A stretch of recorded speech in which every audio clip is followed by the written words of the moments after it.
What's up, boys and girls, and welcome to Gump House. So we've got here, we're starting on another beautiful car, really nice car. We've been getting some freaking cool stuff through lately. And this thing is definitely going to be one of my favorites. I'm a huge fan of the VF. I'm just a huge fan of it, love it. Especially the Series 2, the little vents and all the stuff, and the LS3 and the SS and all the cool HSV stuff they gave them. They're just sick. So stoked to be able to do this thing. So at the moment what I've got is essentially a completely unmolested Series 2 VF ute. All he's done is, I think it's just a muffler chop. Apart from that, it's completely stock really, apart from obviously these lovely wheels it's got on it and a little bit of suspension. It's got some NCA coilovers and stuff like that, so the thing handles pretty well. The plan is for future, it's gonna be turboed. So we're doing a bit, at the moment it's just gonna be aspirated, bit of a cam upgrade, cover all our bases in future for turbo. Yeah, looking forward to getting this thing sorted and seeing what sort of power we can get out of it aspirated. So as you can see here, bog stock LS3 under this bonnet.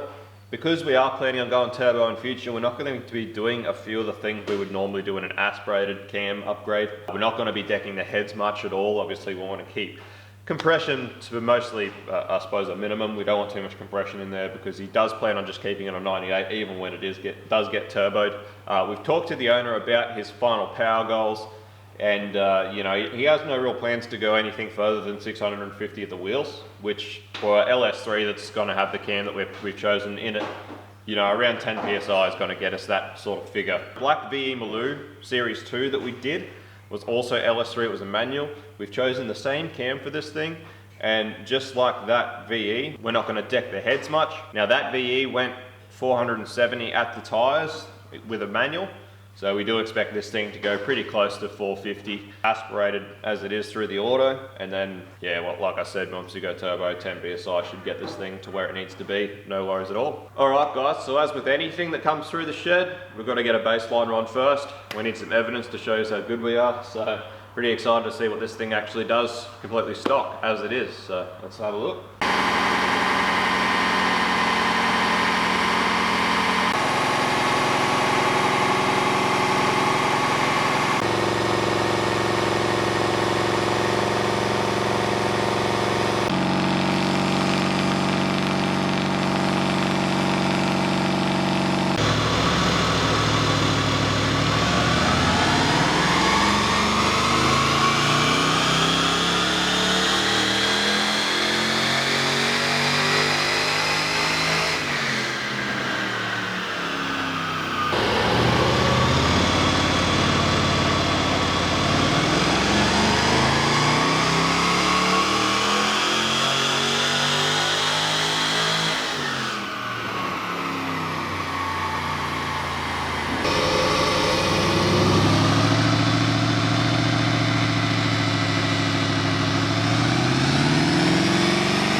Righto guys, all sorted with our baseline runs. As you can see, pretty consistent 340 horsepower at the wheel. So let's see what we can do with it from here. Righto guys, so we're finally here working on the VF. At this point, we are literally 2 weeks behind. Today is Saturday the 23rd, and as of today, this ute was actually meant to be finished, getting picked up. We've had some issues getting some parts that have been massively delayed. We finally got everything here, and due to the nature of this car obviously being what it is, it wasn't the sort of car that we were going to leave outside, even out under the cover or something. It's one of those things that's got to stay in the shed, and due to not having the parts to finish it off and having to do other work in the shed around it, we figured we wouldn't immobilize the car until we could get it done. That way we could still move it in and out as we needed to when we had to do anything fabricatey or anything else in the shed. So we're waiting for everything to get here so that we could just smack it out, which is finally here. So we've got Josh here helping out today. We're going to rip this engine out finally and start getting this thing sorted.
So I could smell them. I started tasting them. I was like, oh, okay.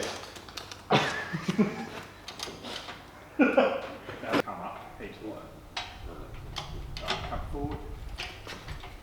Energy. More energy.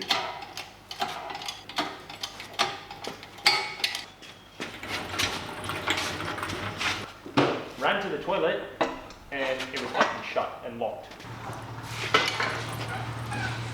Alright guys, we've got our LS3 out of the hole. Time to pull this apart. We'll pull it down to a short block at the very least. And so we can get these heads ready to go to the machine shop to get skimmed. So.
So there you go, engine's out, pulled down to a short block. We are pretty much from this point starting to build it up from here, and we're going to have this thing cammed, everything upgraded and ready for boost. So we'll go through everything as we install and upgrade things so I don't go on repeating myself and blabbering, but pretty good day for a Saturday today, getting this thing out and getting it sorted to this point. So happy with that. If you're wondering what I use just to clean up the deck surface on the block, we just use a little bit of Scotch-Brite with some CRC or WD-40 or something. That's just to get the glue from the old gaskets off. You don't need to go crazy with the deck. You need to be pretty careful not to take too much off it and make waves and dig holes and make it uneven. But as far as just leaving it as an assembled short motor, that's pretty much the best thing that we can do. When we do these cam kits in the car, that's all we do as well when we leave the engine in the car. Obviously for this particular upgrade, because there was so much that we were changing to get it ready for boost, as well as changing the converter because this thing is an auto, we decided it was just going to be easier to pull the engine out at this point for this particular build. So that's what we've done here and looking forward to it. So I'll take you down. Rex is just punching out all of the old trunnions out of the old rockers, or the rockers. I'll take you down and just show you quickly what he's doing there before we sign the video off. We'll go for a bit of a trundle down there and have a look. So I've got Rex down here using the drill press just to press out all of the old trunnion bearings out of the rockers. And for anyone that's new here, we do this on literally every LS we work on just about. Anything with upgraded cams, anything. As soon as you start loading up these trunnions, we upgrade them. They're not the best to start with. And I'll show you what happens. So often what we'll see is these, obviously, these needle roller bearings sit in the rocker. And these are what the rocker operates on and moves to compress the spring and depress the valve and, you know, open the valve and allow air to move. So very important part of the engine. Now what happens is that over time, once you start to load these up with high spring pressures and big lift cams and that sort of thing, what we find is these start to get pretty sad. They start to walk away from each other in the rocker arm and they start to come apart. And what happens when they come apart, hopefully this camera's quite well focused, I'll show you this. So as you can see, that bearing race can come apart there. And what you get is all these needle rollers. So as the name implies, they're tiny little needles, little bits of hardened steel. And these are obviously not great to be floating around in an engine. And what we have seen too many times with these failing is these little bits of hardened steel end up floating around in your oil, which is just the last thing you want. So these little bits of hardened steel can make a mighty mess if they get caught up somewhere where they're not supposed to get caught up, i.e., you know, between a counterweight and a main cap or main webbing or something like that. You can be assured... Between a piston and a yeah, between a piston or a skirt or something like that, yeah, and a bore wall.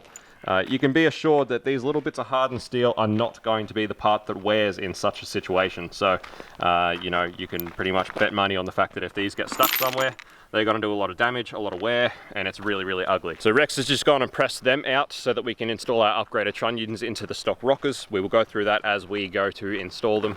But that's just a nice little job to get out of the way. You probably would have seen from the time lapse, as we pull down, we sort of try and clean everything up as it comes off the engine.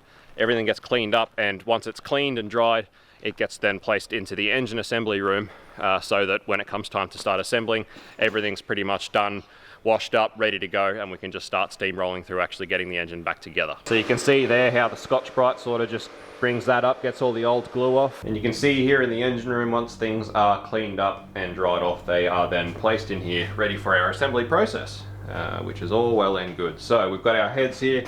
These heads are now off, ready to go to the machine shop that we've got pretty locally here. Just going to get them to take 10 thou off these heads. Just as a nice surface. We don't want too much taken off these heads because the owner does plan on turboing this car in the future, so definitely don't want to be taking too much off the deck surface. So 10 thou we feel like is a pretty good number, particularly with the cam that we've chosen. So these heads are ready to go. So we get these heads sorted on Monday, we should have them back on Tuesday, and from that point we can start assembling. Not that the dates really mean much to you guys, because it's not really going to matter too much with when you're watching the content, but anyway, we'll check back in and we'll start filming very in-depth our process of fitting our complete new cam upgrade, and we'll take you along for the ride and explain with you in depth every upgrade that we do and why we do it, and we'll get this thing built into a mighty beast and get it back to the owner. So anyway, look forward to the next episode. See yous then. Peace out. See you bye.